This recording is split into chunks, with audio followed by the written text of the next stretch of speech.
Hello and welcome to this week's edition of Politics Today, and in this programme we'll be getting the inside story of the pro-Israel prayer vigil that was due to take place last Saturday the 21st of October, in support of Israel and to bring comfort and reassurance to the Jewish people. And yet that was cancelled, and the main story and the big question mark remains over the Metropolitan Police Force of why they allowed such a Palestinian hate fest on the streets of London, including the extreme Islamist group Hizb ut-Tahrir, where chants of jihad were mentioned, where we saw anti-Semitic slogans and chants being shouted out across Westminster and central London, and yet the police allowed that to take place. So we're having the inside story of why this prayer vigil was cancelled and a reaction to the hate and anti-Semitism that we've seen in our streets in London.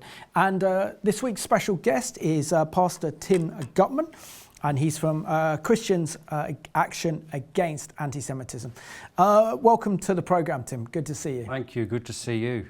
And for any viewers of Revelation TV who've been watching over a decade, Tim and I used to do a lot of programs together in the New Malden studios back in 2010, 2011, 12 that time. So it's great to see you back on where I think you belong, Tim, on air. Good to be back, and good to be back with on your show as well, really. And Tim, just share with our viewers how you came to faith in Yeshua as your Messiah, and also when the Lord gave you a love for Israel. I know that you have a Jewish background as well, so just unpack for us your quite amazing testimony for us, will you? Sure. So I grew up. My father is Jewish, and at some point in his life, he actually came to Yeshua himself as an adult via, I think, Mormonism and JWism and lots of isms. I think he's been baptized 9 times. But he eventually became a Baptist minister, but he calls himself a Messianic Jew. And growing up, I kind of had this understanding, but went my own kind of path as a teenager, and was a long way, far away from God. And I had this experience, and I heard the voice of God one day. I was about to do something, committing crimes and things like this, and I was about to break into this car, and all my mates are there like, do it, do it, do it, and I heard the voice of God. He said, Tim, don't. I've only heard, God that clear and that, almost audible that other people won't hear, a few times in my life. But this time, when I heard Tim, don't, I listened, I walked away, and I see in the stairwell above the car some plainclothes police, and it was a sting. They were set it up to catch me, put me away. So I went home, and I was so shaken by it. I grabbed one of my dad's, he has these 1-year Bibles, start reading this every night, and I kneel down and I try and pray, and I'm like, God, I want to know you. And then eventually I have an experience where I really felt the presence of God so powerful, and I just felt to say, God, I want to serve you, I want to give you my life, I want to preach the gospel, and I ended up writing this little covenant in the Bible. Now, love for Israel, that's a long story. Obviously, I've got, Jewish heritage, and my father, he spoke to us a lot about our family. They came from Munich, and his grandparents were killed in the Shoah, So my great-grandmother, she was, I think she was murdered at Marley Trostinek, and my great-grandfather, I think he was murdered at Kristallnacht, and they took his mill as well. And then my grandfather, who fought for Germany in World War I think he was medalled, the Iron Cross or whatever it was. He only escaped. He was actually arrested, interrogated, but I think his military history was the reason he was able to, or they let him go, and he came to England via, first Milan, and then he went to New York, America. We got a lot of family there, and then London. So I've always had this, how can I put it, not an understanding of Israel in the biblical sense, but a connection in the heart, if you know. And so growing up myself, the connection was such that at school I was called Jew boy, and some of this stuff, this was growing up in Leicester. And then when I came to London, I was more and more acutely aware of anti-Semitism and how it works out. And in my faith, I used to read the Bible, and then I would ask people questions like, why has God got a chosen people? Why Israel? Doesn't God love everybody the same? And I was searching myself, and then I just came to this understanding about God's forever covenant, about the blessing His people have been, and that was it. My life has changed. I'm like devoted, passionate. We, my wife and I, we pastor a church, but we run Christian Action Against Anti-Semitism because she shares this passion we have for the Jewish people. We see the spiritual climate, the darkness, this thing that is natural anti-Semitism. We say, if you want to explain it, it's satanic. Read Revelation 12. The dragon hates the woman because the Jewish people gave the world Jesus, gave the world the scriptures, and Jesus himself said salvation is from the Jews. So it is our life. This is our passion, Absolutely. And I remember one interview I did with you over a decade ago. You asked the Lord, I've got a gift, and my gift is I can make a loud noise. Share with us how the Lord used your gift of making a loud noise to share what you do now, because then you had a ministry called Mordecai Voice, and you'd organise big demonstrations that were in support of Israel. So share with us that story. So yeah, like I said then, I'm like seeking God. What can I do with this passion, this heart, and the wrongs that I see? And I really do feel like a noise needs to be made, and I felt like, that was God's gifting and what He wanted me to do. And so Mordecai's Voice, the idea behind that was, when Mordecai says to Esther, if you don't stand in the gap now, God will deliver the Jewish people another way, but who knows, you're here for such a time as this. And by the way, don't think you'll save yourself by hiding away. And so that was my call. That was what I felt God had called me to say to Christians, is like, if you're silent and you're hidden and you're on the fence when it comes to the Jewish people, God will deliver the Jewish people. He always has done. They're still here. Every empire that touched them is gone. Nazi, Babylonian, Roman, whatever. And so my message to the Christians was, maybe, at this time, in this generation, we can be different, There were Christians in other generations. They were silent, even in the Holocaust. But here we have a chance, and you see the rising anti-Semitism, and you see here's a moment when we can actually make our voice heard, make this noise and say, we stand with you, we love you, we're in solidarity with you, the Jewish people, and we also want to say this, not on our watch, we're not going to be silent, we're not going to stand back, and to make this voice heard in the nation as well.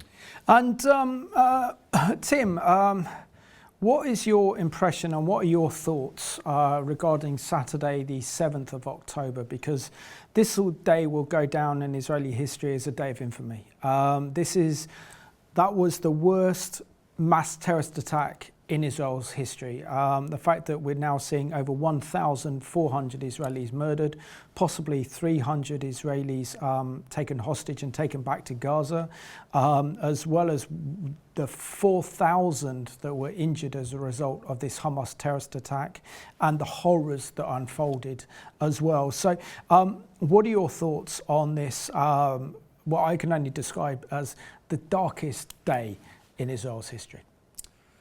Oh wow, yeah. I mean, it was such a shock. But I mean, we knew, we knew who Hamas is. We know about their charter. We know they're anti-Semitic to their core, and the whole movement there. And but what happened? And you've probably said, and a lot of people have discussed, that pound for pound, if it happened in this country, it's the equivalent of 13,000 or something like 9/11s in America. The amount of people it affected. Every Israeli knows somebody that was killed or tortured or taken. I mean, it's mind-blowing, it's horrendous. It's some of the stuff, because I've done research on the past, particularly from the point of view of Christian anti-Semitism, but in our name, under the banner of the cross, we've persecuted the Jews, and there's been massacres and pogroms. And I remember in my research, posing this question: how could, in 1950s, post-Holocaust, how could a priest lead a pogrom of people against the Jewish people, and there was atrocities where they were bashing their heads in with iron bars, men, women and children? How could this happen in the 20th century, in this post-enlightened, civilized 20th century? How could it happen? And it's mind-blowing. And then here we are in 2023. Worst atrocities you could imagine. Handbooks of terror. I mean, we know the stuff that's happened, and you've probably discussed it a lot. And Israel released a video yesterday to the media because straight away, initial sympathy, but within days the narrative is changing, and it's the pressures on Israel now about the civilians, and it was truly shocking. Tim, you made the news on Sunday with the Telegraph Online. You've also been on Talk TV as well. Share with us your reasons why you decided to organise a prayer vigil in Golders Green to show solidarity with Israel, but also to comfort the Jewish people now who, in this climate of Jew hatred, and particularly after what we saw last weekend in London with the mass Palestinian rally, which is, I can only describe as a hate fest, essentially, where you wanted to show your support to the Jewish community, to show Christian love. Share with us the inside story of what happened. Yeah, so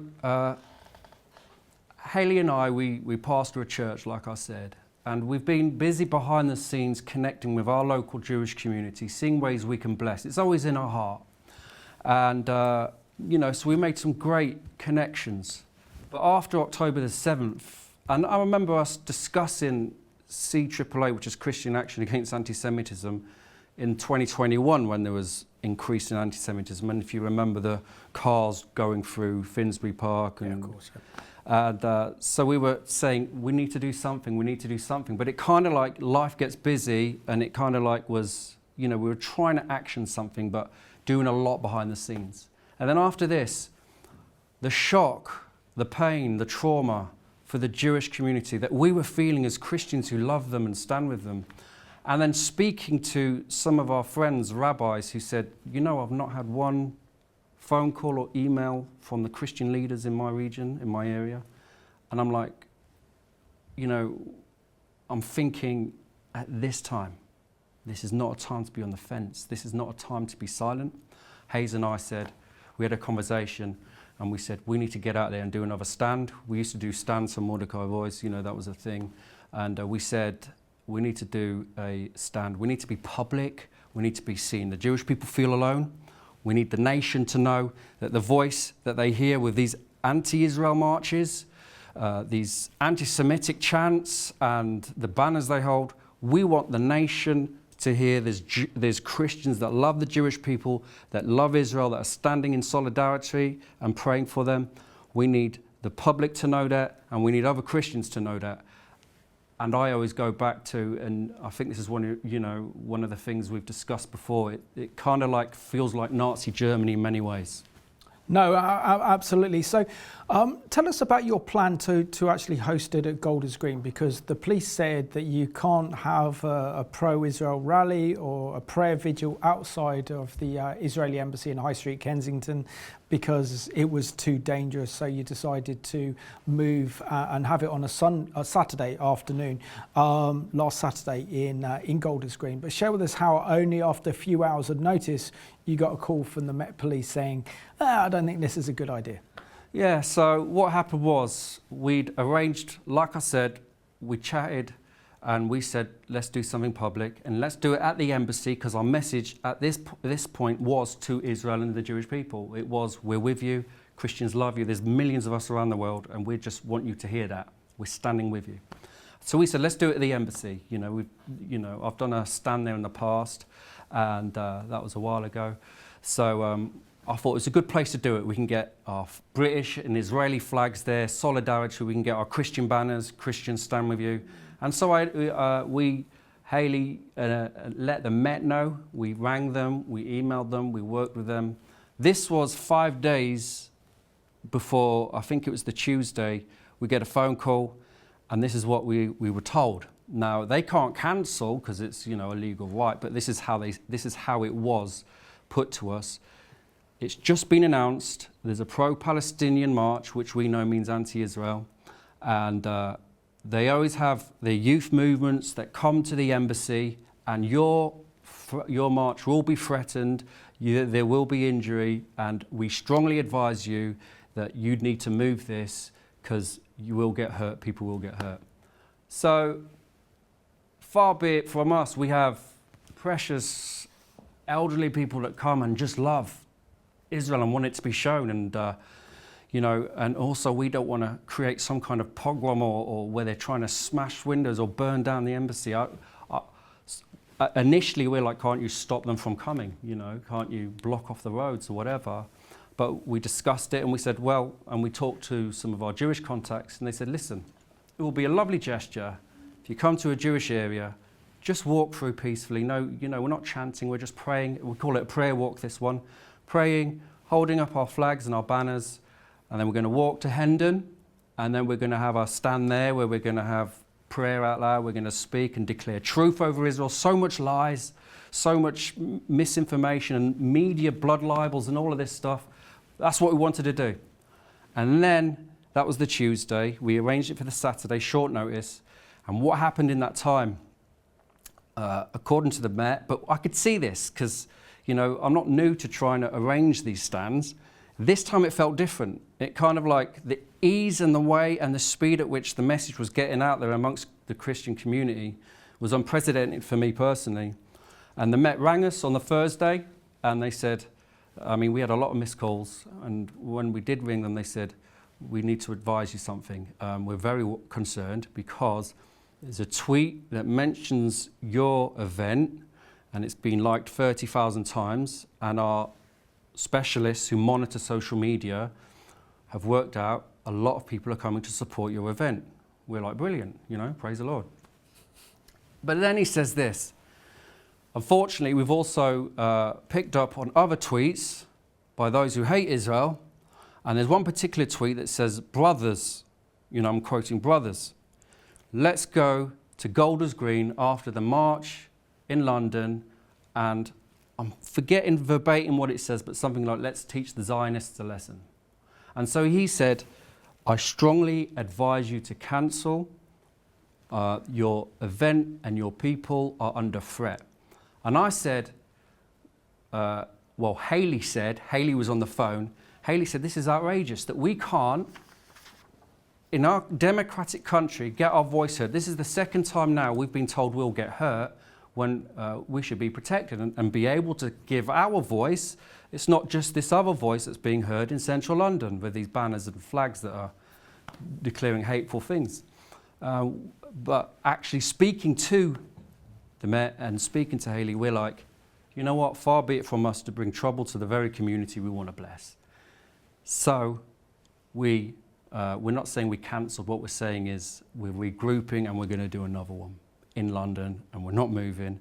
And if they threaten us, we're going to put our flag down and we're saying we're not going anywhere.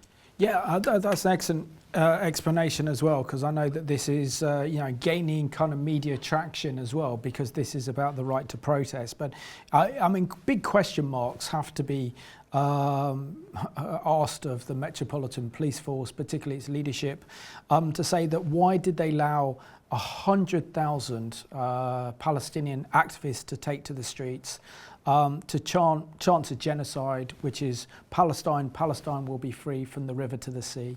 And having got caught up in the midst of that on Saturday afternoon, you could feel that you are in the presence of evil. You could feel the Jew hatred and the atmosphere of Jew hatred. And you could feel the incitement as well. It's shouting free, free Palestine. Now, when you break this down of what they actually believe, they don't care about ordinary Palestinian Arabs. They don't care about the residents of Gaza. This was an opportunity to show how much they hated Israel and how much they hate the Jewish people. So why, for example, in your opinion, looking back on it, was your peaceful prayer vigil in North London, in the heart of the Jewish community, not able to go ahead, but the Metropolitan allow this Palestinian March of Solidarity to take place in London, despite so many of the leaders having links with Hamas, as quoted by the Jewish Chronicle, an investigation they did, but also allowing an Islamist extremist organisation, Hizbut Tahrir, to also take to the streets, to march outside the Turkish and Egyptian embassy, to call for jihad and a holy war, and to try and mobilise Muslims around the world to destroy Israel. And yet your protest was going to be in kind of Christian love and solidarity with the Jewish people in the complete opposite spirit. So what are your thoughts on why you weren't allowed, but the haters were? This is a big question. And actually, like you said, it's quite prominent in the media at the minute, because we heard some great things, didn't we, from the Prime Minister, from Suella Braverman, and they were saying, you know, we stand with Israel and we won't tolerate anti-Semitism. And I remember a video you sent me actually where Suella Braverman said, this is an anti-Semitic genocidal chant from the rivers to the sea. And, you know, she was talking about things that should be banned and would be banned. Unfortunately, like you said, not only have these marches gone ahead, but you're still hearing the chants. This Islamic group that you're talking about, this is Islamist group, they're actually banned in a lot of Islamic countries. And the way they could be on the streets chanting jihad, jihad, and then the police have released a statement saying, well, it has many different meanings. And another guy, I think, was, he's been arrested now, fortunately, but he was shouting in Arabic something like, curse the Jews. And multiple signs held up. There was one I remember, I've got pictures of it on our website, where it's keep the world tidy, and it's a big bin with a Star of David in it. That was in London. And how can these things be allowed? This is the question a lot of people are asking. I think yesterday Suella Braverman met with the head of the Met, Sir Mark Rowley. And Sir Mark Rowley, I read a piece he did in the Telegraph today where he's saying, well, listen, it's the law that needs changing. We can only work towards the law. What is the problem? Is the problem with the culture with the police, or is the problem with the law? That's for, you know, people to debate. But how could this go ahead? I think personally, you know what I would think, personally, my opinion, these marches should be banned. They are in some countries, because they are at their core anti-Semitic. Free Palestine, which means free Palestine of Jews, from the river to the sea, Jews cleared out. I mean, you know. You couldn't get this more clear. I mean, calls for genocide. And actually referring to Israel as 6, 7 and 8, Israel is a terror state. I mean, these go against the International Holocaust Alliance definition of anti-Semitism, which our government has signed up, which they're in breach of that. And we also got some videos, might be able to show it on this programme as well, as Jeremy Corbyn as well, leading these protest marches as well. So you can see that he is completely unrepentant on all of this. And, you know, it's a question of what side of history do you want to be on? Do you want to be on God's side of history and do the right thing, or to actually be consumed with this hatred and incitement that we're seeing? Because the one thing we learn from history is that we don't learn from history. And one lesson of the Holocaust was never again. But when we allow Jew hatred to rise and we do nothing, our society does nothing, our media does nothing, our politicians do nothing. It first comes after the Jewish people, but then also it's like a cancer, it destroys the rest of our society and our civilization. So it's not only Israel and the Jewish community a threat, we're up threat as well.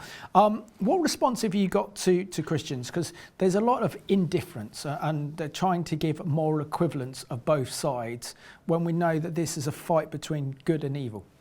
Absolutely. And our message is mainly to Christians. It's like, you cannot be on the fence. This is good and evil, wrong and right. And this whole thing of moral equivalence and people insisted Israel act proportionally. I mean, you do not want Israel to act proportionally, because if they did what was done to them, we're talking the most horrendous things. And this thing about Christians being silent, and I keep an eye on social medias after this, and I'm keeping an eye on the heads of the denominations. And there was many of them said nothing at first, and I was shocked. Haley and I were shocked. We can't believe this silence. A few would put something like pray for Israel. But I felt this. I felt like they were waiting for Israel to respond, subconsciously maybe, so they could say, we're praying for civilians both in Gaza and in Israel. And just to be politically correct about it, or whatever it is they think they're being. But here's our message. We always pull this back. In Nazi Germany, how could it be that a nation that is made up of 70% evangelical Christian, Lutheran, and the rest, a lot of them mainly Catholic, How could it be there that Nazism rose and the horrors that occurred? And I'll put it like this, from the research that I've done. About 20% of those evangelical Christians were really for the Nazis. And they tried to eradicate the name Jew and Israel from the Bible. Even today, in Christians, there are many that are fiercely, venomously anti-Israel. We leave them to it. You can't argue with these people. About 15% were really against the Nazis, and they argued against things like the Aryan paragraph, which was trying to kick out everyone with Jewish blood from the church. And you've got people like Dietrich Bonhoeffer. They were active, they were vocal. And then this is what we aim at. The rest, 65%, were what's called the silent majority. You cannot be silent because it's them, in a sense, that gave permission and allowed the horrors of the Holocaust to happen. And so in these days, same spirit. You said yourself, walking among that crowd, you could feel and sense that dark Nazi kind of like spirit, couldn't you? Absolutely. And in these days, we need more Dietrich Bonhoeffers, we need more Christians. This is about right and wrong. They come for the Jew first, but I'll tell you what, you know, it's domination, it's a spirit of destruction. They will come for the Christians, but we need to stand with the Jews. We owe the Jews a debt of gratitude, Romans 15:27, and, you know, our love. William Heckley said it's the duty of every Christian to love the Jew. Absolutely. So if you want more information regarding Tim's website, it's on the screen before you now. We've only got about a minute and a half, maybe less than that, Tim, but share with us what our viewers can do in a practical way, because I hear a lot of people saying, well, it's a horrible situation and I'm just praying. Share the practical things we can do to stand with Israel and the Jewish community in this time. 30 seconds. Yeah, okay, so reach out to Jewish people, write to the local rabbis, or reach out to Jewish people online. You might not have a Jewish area synagogue near you, and make your voice heard. Be proactive when you see anti-Israel stuff on social media and conversations. Be a voice, and keep an eye on our website and get out with us. We're going out in a couple of weeks. Make yourself seen. Get your British and Israel flags there. Tim, I'm glad you're using the gift that God's given you to make a loud noise. You certainly made a loud noise on the programme today, so we heard you very loudly and clearly, so thank you so much. And I want to thank you for watching this programme today. This is a critical moment, not only in Israel's history, not only in Jewish history, but our nation's history as well. We have a choice of what we shall make. Should we stand with Israel and the Jewish people, or will we sit on the fence? And I'll tell you what, it's too dangerous to sit on the fence. We need to stand with Israel and the Jewish people. Thank you for watching this week's edition of Politics Today.